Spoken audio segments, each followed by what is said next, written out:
Divisi motorsport BMW yang namanya monoton yaitu BMW Motorsport tidak pernah asing dengan kompetisi Le Mans karena mereka sudah memantau kompetisi ini sejak lama dan secara ajaib dan mungkin kebetulan BMW Motorsport berhasil menorehkan namanya di kompetisi ini. Pertanyaannya, bagaimana mungkin BMW bisa memenangkan balapan di Le Mans? Dan kenapa BMW tidak kembali ke Le Mans lagi setelah kemenangannya? Sangat menarik nih. Jadi sebenarnya mobil-mobil BMW bukanlah mobil yang buruk untuk motorsport. Karena sebenarnya mobil BMW sudah balapan secara sporadis di Sarthe sejak tahun 1939 dan banyak mobil BMW yang meraih kemenangan di kelasnya. Namun kemenangan ini selalu menggunakan mobil jalan raya yang dimodifikasi, yang berarti mobil ini setara dengan kategori GTA saat ini. Jadi tahun 90-an akhir adalah masa yang cukup menarik di Le Mans, yang mana di masa itu persaingan sengit sering terjadi antara kelas LMP dan LM GT1. Dan untuk mempersulit segalanya, entry LM GTP, Toyota GT1 yang terkenal terlihat sangat kompetitif. Kemudian dengan McLaren F1 GTR yang ditenagai BMW telah menjadi kekuatan yang harus diperhitungkan di lintasan dimanapun mereka bersaing pada pertengahan tahun 90-an. Tetapi pada tahun 97 mobil ini tidak lagi kompetitif melawan Porsche 911 GT1 dan Mercedes CLK GTR yang luar biasa cepat. Kemudian pada akhir tahun 90-an BMW membentuk kemitraan yang konstruktif dengan tim Formula One Williams. Ya, Williams yang pada saat itu bukanlah tim lelucon. Kemudian setelah kemitraan dengan Williams, BMW cukup fokus di Formula One, sampai-sampai BMW Motorsport tidak memperhatikan bahwa rival abadi mereka yaitu Mercedes dan Porsche secara teratur memenangkan kompetisi balapan. Setelah mengetahui hal tersebut, BMW langsung memutuskan bahwa mereka bisa memanfaatkan hubungan F1 mereka untuk mengancam kompetisi tersebut. Dengan demikian, pengembangan langsung dimulai dan pada tahun 97, BMW memulai pertualangan pertama mereka dalam kelas prototipe di Le Mans. Dan untuk melancarkan ambisinya tersebut, BMW memberikan tanggung jawab kepada Williams untuk bertanggung jawab untuk merancang dan membangun rangka mobil LMP baru BMW, serta melakukan penelitian aerodinamika untuk proyek ini. Dalam ide awalnya, BMW akan menggunakan kembali mesin V12 yang sudah menggerakkan McLaren F1 GTR dalam mobil LMP baru ini. Tetapi nggak langsung begitu aja mesin ini akan digunakan, karena mesin ini akan dirubah konfigurasinya menjadi konfigurasi 6 liter. Dengan perkiraan mesin ini dapat menghasilkan daya sekitar 550 bhp. Lalu pada tahun 98, mobil tersebut akhirnya pun selesai dan BMW pun sangat bersemangat untuk memamerkan V12 LM baru mereka di kompetisi ini.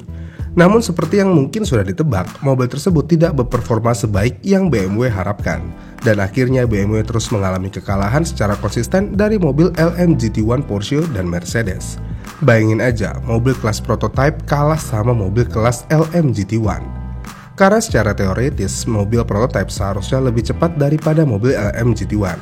Cukup memalukan untuk BMW kala itu. Dan meskipun BMW malu dengan hasil tersebut, namun pada tahun 1998 BMW tetap melanjutkan ambisi mereka untuk mengalahkan Le Mans dan pada tahun 99 BMW mempertaruhkan segalanya. Yang mana BMW akhirnya membuat mobil baru yang dinamai V12 LMR. Ya walaupun mobil ini terkesan baru, tapi sebenarnya mobil ini menggunakan rangka yang sama dengan mobil V12 LM tahun sebelumnya. Kenapa kok masih sama menggunakan rangka mobil tersebut padahal mobilnya payah banget? Ya sebenarnya masalah kecepatan mereka sebagian besar disebabkan oleh ketidakefisienan aerodinamika, bukan rangka. Jadi BMW memutuskan untuk sepenuhnya merancang ulang seluruh bodi mobil. Dan salah satu fitur yang paling mencolok dari perancangan ulang ini adalah penambahan roll hopping hanya di sisi pembalap aja. Yang mana ini berarti mobil memiliki area depan yang lebih kecil. Dan tentu aja dapat menghasilkan drag yang lebih sedikit dan memungkinkan aliran udara lebih banyak ke sayap belakang dan dapat meningkatkan efisiensi aerodinamika. Kemudian setelah semua selesai, mobil-mobil ini pertama kali melakukan debutnya di 12 jam Sebring dan di luar ekspektasi, mobil-mobil ini sangat cepat. Dalam balapan ini ada dua mobil yang diikutsertakan dalam balapan dan salah satunya berhasil meraih posisi pole. Mobil ini bisa bereaksi di luar ekspektasi BMW. Kemudian selama musim tersebut berlangsung, sayangnya ada satu mobil yang terlibat dalam kecelakaan yang cukup serius. Saking parahnya, mobil ini tidak bisa balapan lagi di musim tersebut. Tetapi untungnya mobil kedua berhasil meraih kemenangan keseluruhan untuk BMW. Dan ini adalah sebuah pencapaian yang BMW Motorsport hanya bisa impikan kurang dari setahun sebelumnya. Namun ujian sebenarnya masih belum datang. Ujiannya apa itu? Ya tentu aja balapan ketahanan terbesar di dunia, yaitu 24 jam Le Mans. Di Le Mans berbeda dengan Sebring, karena V12 LMR akan menghadapi mobil LM GT1 dan LM GTP yang memiliki kokpit tertutup dan memiliki efisiensi aerodinamika superior dan teori kecepatan tertinggi. sangat mengerikan lawan-lawan BMW V12 kala itu. Namun untuk menaklukkan rasa takut BMW menurunkan 3 V12 LMR di sesi uji Le Mans pertama. Namun hal mengejutkan sekali lagi terjadi karena BMW berhasil mencatatkan lap keempat tercepat dalam sesi uji ini, kalah dari 2 Toyota GT1 dan Panos LMP1 Roadster S. Kemudian pada hari balapan, entah kenapa BMW memilih untuk tidak menggunakan satu mobilnya yang memiliki livery berbeda atau yang biasa disebut Art Car. Dan BMW hanya menjalankan 2 V12 LMR, yang mana mobil nomor 15 dikemudikan oleh Yannick Dalmas, Pierluigi Martini, dan Joe Winkelhock, dan mobil dengan nomor 17 dikemudikan oleh Tom Kristensen, JJ Lehto, dan George Muller. Mobil-mobil ini lolos kualifikasi di posisi ketiga dan keenam.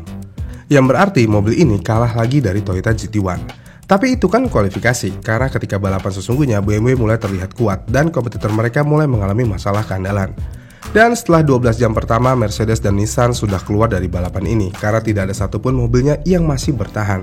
Yang berarti saat ini di trek hanya ada 2 Audi R8R dan 1 Toyota GT1 yang tersisa. Kemudian pada jam-jam terakhir balapan, mobil nomor 17 yang dikemudikan oleh JJ Lehto mengalami kecelakaan akibat throttle yang macet. Yang berarti dalam kecelakaan tersebut hanya sisa mobil nomor 15 di lintasan. Dan untungnya mobil tersebut sedang memimpin balapan, tapi tidak lama kemudian BMW tiba-tiba kehilangan keunggulan terhadap Toyota. Namun beruntung bagi BMW, GT1 mengalami pecah ban yang berarti dengan kondisi ini memungkinkan BMW nomor 15 untuk memperkuat menyalip mobil tersebut dan mempertahankan posisi mereka secara signifikan. Yang pada akhirnya BMW V12 LMR yang dikemudikan oleh Joe Winkelhock, Pierluigi Martini, dan Yannick Dalmas melintasi garis finish di posisi pertama dan membawa kemenangan keseluruhan pertama BMW di Le Mans hingga saat ini, dan mengukuhkan para pembalap serta V12 LMR yang luar biasa itu sebagai legenda motorsport. Dan inilah hasil tertinggi BMW di Le Mans sepanjang masa. Dan sebagian besar produsen yang berhasil menciptakan mobil-mobil kompetitif seperti itu biasanya akan memilih untuk melanjutkan pengembangan dan balapan lagi dan mengejar kemenangan kedua. Tapi entah kenapa BMW sudah melihat masa depan mereka bukan di Le Mans melainkan Formula One karena hubungan mereka semakin erat dengan Williams. Jadi untuk tahun 2000 hanya tim swasta yang balapan dengan V12 LMR, dan sayangnya bagi mereka menghadapi pesaing baru yaitu Audi R8 LMP yang sangat dominan. Dengan demikian habislah sudah masa-masa emas mobil BMW di kelas ini. Dengan demikian BMW Motorsport menorehkan kisah ini hanya sebentar tapi luar biasa hasilnya. Bagaimana nih menurut kalian? Apakah hanya kebetulan aja atau memang BMW sepowerful itu kalau lagi serius bikin mobil balap? Komen di kolom komentar di bawah ya, dan jika kalian suka dengan video ini, kalian bisa like dan subscribe channel ini, dan sampai jumpa di video selanjutnya.